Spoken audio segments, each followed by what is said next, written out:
Last हमारा क्या हुआ था? लास्ट हमारा पॉलीगॉन होगा, स्प्लाइन होगा, लिस्ट होगा, टेक्स्ट होगा। ठीक है, अब आगे जो बची कुछ कमांड है ना उनको करते हैं ना।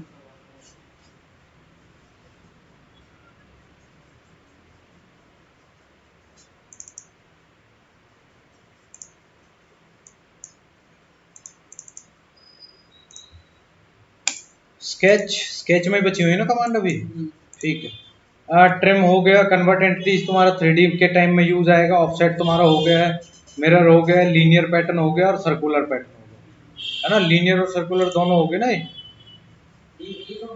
लीनियर वो सर्कुलर पैटर्न ना करवाया चाचा,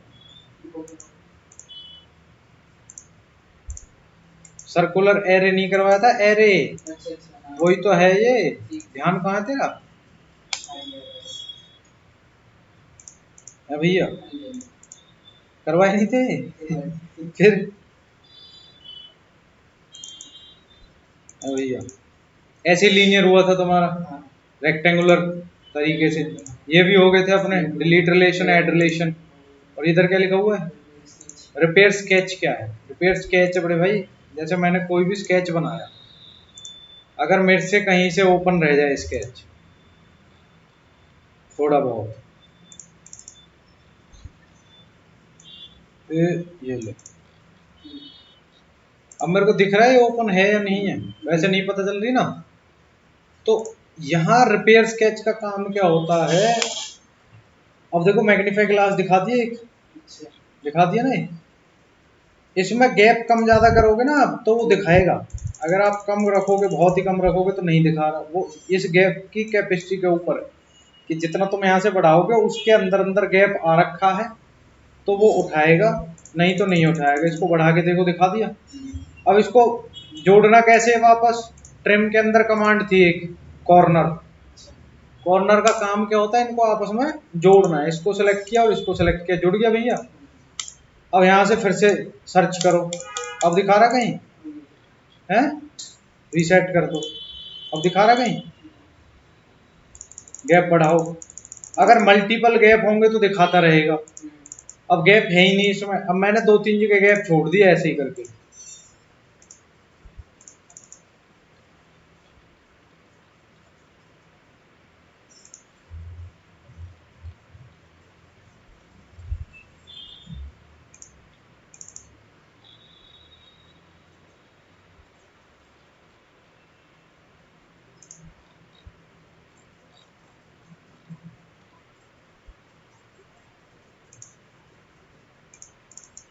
अरे 2 गैप छोड़ दिए ना मैंने इसमें, यहाँ भी छोड़ दिया, यहाँ भी छोड़ दिया।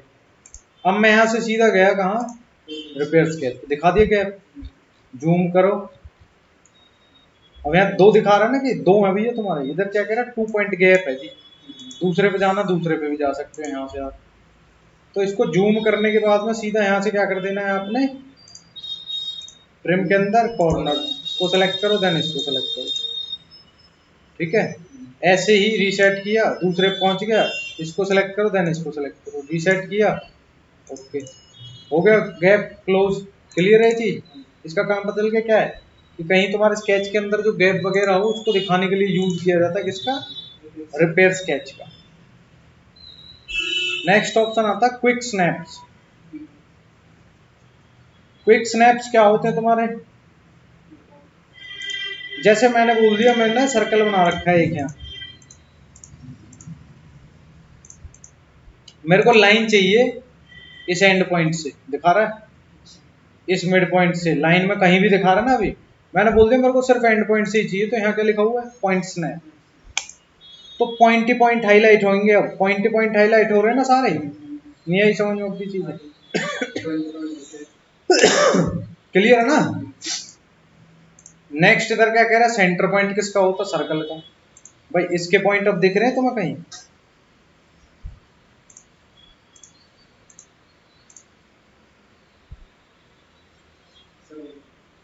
कहीं भी क्लिक करोगे सिर्फ सेंटर ही उठाएगा वो, कहीं भी क्लिक कर दो। ठीक है, नेक्स्ट इधर क्या कह रहे हो? मिड पॉइंट का मतलब क्या है?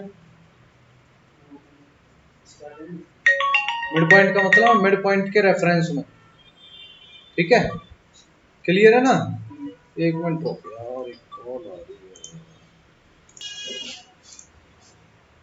कहाँ थे हम? रिपेयर्स के शुरू मतलब क्विक स्नैप्स पे थे ना। अब यहाँ क्या लिखा हुआ है?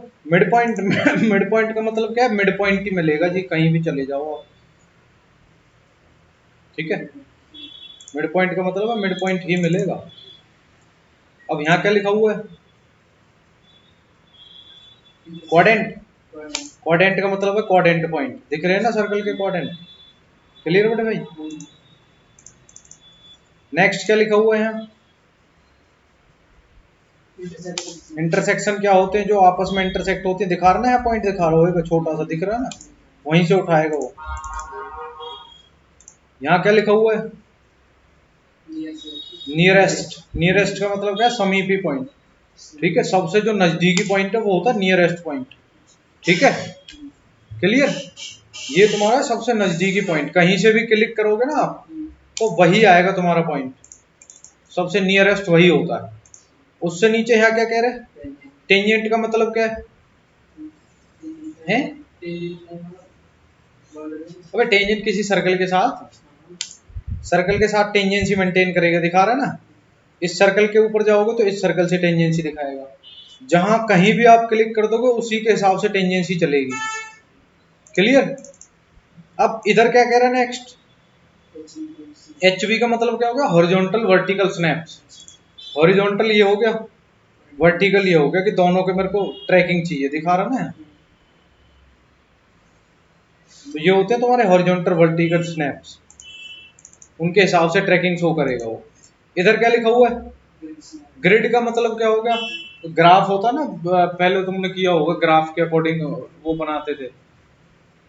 तो ग्राफ पहले ऑन करना पड़ेगा आपको। यहाँ से ना, ये दिख रही है ना, हाइड एंड शो के लिए आंख सी जो दिख रही है, हाइड एंड शो के लिए इसके अंदर जाओगे तो यहाँ लिखा हुआ ग्राफ, ग्रिड, व्यू ग्रिड कह रहे हैं ना, ग्रिड शो होगी। अब इसका मतलब है कि इन पॉइंटों पे चलेगा सिर्फ ग्राफ, जो चलेगा, जो लाइन चलेगी या कुछ भी चलेगा, तो वो सिर्फ इन पॉइंटों के ऊपर चलेगा, दिख रहा है ना, जहां इंटरसेक्ट हो रहा है। क्लियर है चीज? अब इसके अलावा यहां से वापस बंद कर दो, हमें जरूरत नहीं है भाई इसकी। इसके अलावा क्या है? इंस्टेंट 2D क्या होता है? इससे पहले इधर क्या कह रहे हैं? Rapid sketch.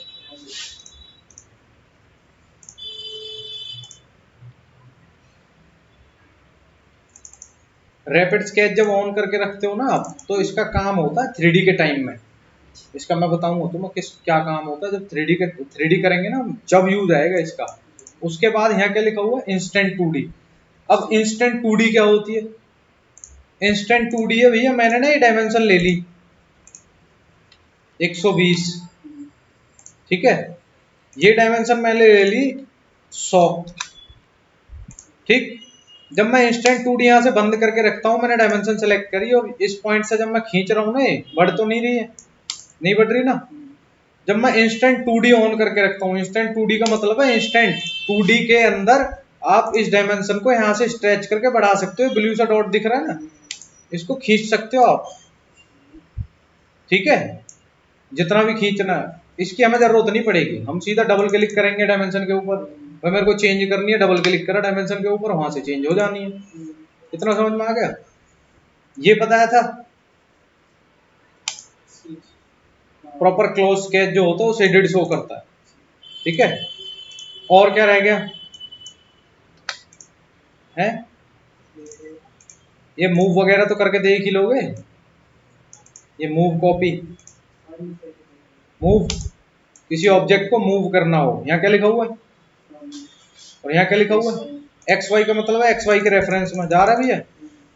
फ्रॉम टू का मतलब होता है पॉइंट टू पॉइंट, इस पॉइंट से उठाया यहाँ चाहिए भाई मेरे को। यहाँ क्या लिखा हुआ है इससे नीचे? ऐसी सेम कॉपी है। ऑब्जेक्ट सिलेक्ट किया, फ्रॉम टू का मतलब point to point, X Y का मतलब एक्स वाई में। फ्रॉम टू बोल दिया मैंने, यहाँ पॉइंट दिया, स्टार्टिंग पॉइंट पूछ रहा ना, स्टार्टिंग पॉइंट मैंने ये दे दिया, एंडिंग कहाँ चाहिए? एक यहाँ चाहिए मेरे को। फिर वापस जाओ, वहीं से आप कॉपी कर सकते हो। यहाँ क्या लिखा हुआ है? रोटेट का काम क्या है?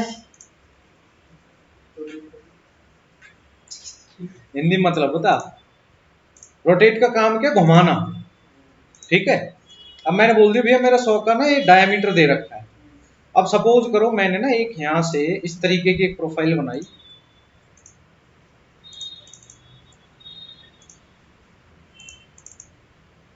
इसको मैंने मिरर कर लिया, ये हो गया जी मिरर।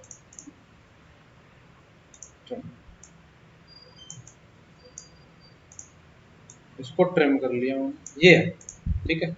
अब मेरे से को बोलने लगे भैया मेरे को ना ये 90 पे नहीं चाहिए, इसका जो एंगल है ना वो मेरे को दे रखा है साइड में 30 डिग्री पे घुमाना है मैंने। तो जब बनी बनाई प्रोफाइल को घुमाना हो जब हम यूज करेंगे रोटेट का, नहीं तो हम डायरेक्ट ऐसे भी तो बना सकते हैं, यहाँ से मैं लाइन लेके डायरेक्ट इस तरीके से भी तो बना सकता हूँ। तो इस रोटेट का जो यूज दे रखा है ना, अब ऐसे थोड़ी कि मैंने एक लाइन ली यहाँ से, मैंने बोल दिया मेरे को ये लाइन 30 के एंगल पे चाहिए। अब ये थोड़ी है कि मैं लाइन को पहले सीधा खींचूंगा यहाँ से, पहले मैंने लाइन सीधी खींची उसके बाद उसे रोटेट कर रहा हूं, तो ये तो कोई तरीका ही नहीं रहा, ये तो ऑटोकैड का तरीका हो गया, फिर हमारा उसका फायदा ही क्या। ठीक है, अब ये हो गया ना। अब ये भी ब्लू है, रेफरेंस मेरे को फिर भी देना पड़ेगा, यहां से सेंटर लाइन लिया आपने, ये स्मार्ट डायमेंशन पे जाओ, इसको सेलेक्ट करो, देन इसको सेलेक्ट करो, वैल्यू बता दो सीधा। तो रोटेट मेरे को जब करना, अब मैं बोलने लगूँ ये मेरी 30 डिग्री पे है और ये मेरे को रोटेट करना है पूरा ऑब्जेक्ट, पूरा ऑब्जेक्ट ही मेरे को 30 पे रोटेट करना है। अब मैं रोटेट का यूज करूंगा, रोटेट बेस पॉइंट दे दिया, ऑब्जेक्ट सेलेक्ट करने के बाद बेस पॉइंट, अब कितने डिग्री की रोटेशन है वो यहाँ बता दो। अब पूरा ऑब्जेक्ट रोटेट हो रहा है ना, तो इस रोटेशन का तभी यूज करना है जब मेरे को पूरा ऑब्जेक्ट को रोटेट करना हो, मतलब मैंने पहले ऑब्जेक्ट बना लिया उसके बाद उसको रोटेट करना है मैंने। क्लियर? वैसे तो हम डायरेक्ट ले लेंगे। नेक्स्ट ऑप्शन क्या लिखा हुआ है यहाँ, स्केल का क्या यूज है, किसी प्रोफाइल को परसेंटेज के हिसाब से छोटा बड़ा करना हो। जैसे मैंने बोल दिया कि भैया मेरा ये स्केच है ना 100 का आया, मेरे को चाहिए 80 का, तो कितना परसेंट छोटा हो गया उससे वो, भाई यहाँ मैंने बेस पॉइंट दे दिया और इसकी मेरे को 8% वैल्यू चाहिए, कॉपी कर दिया मैंने, ओके कर देते हैं, आगे नहीं आया। ठीक है, तो रोटेट का उसका काम क्या, स्केल का परसेंटेज के हिसाब से प्रोफाइल को छोटा बड़ा करना हो जब आपने, इतना समझ में आ गया। अब यहाँ क्या लिखा हुआ है, स्ट्रेच का मतलब क्या होगा, खींचना। भाई मैंने कोई रेक्टेंगल बनाया, वैसे तो मेरे को जरूरत नहीं पड़ेगी खींचने की, मैं डायरेक्ट डबल क्लिक करके डायमेंशन चेंज कर दूंगा ना। मैंने बोल दिया ये मेरा 100 है और ये मेरा कितने का है 80, ठीक है। पर मैं बोलने लगूँ यार मेरे को एक कॉर्नर खींचना है बस, तो यहां से मैं कहा गया, स्ट्रेच में जाने के बाद सिलेक्ट करना है इतना ही एरिया जितने को स्ट्रेच करना है, यहां से बता दो फ्रॉम टू या फिर एक्स वाई, इतना ही हो रहा है ना, नीचे की तरफ जाना नीचे की तरफ चले जाओ। क्लियर?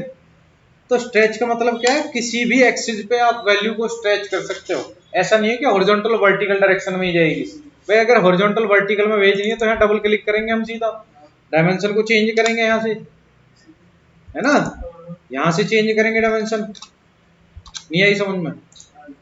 इतना क्लियर है? अब ये मेरे को ये बताओ कि स्केच तुम्हारे कौन कौन से बन गए और कौन कौन से नहीं बने।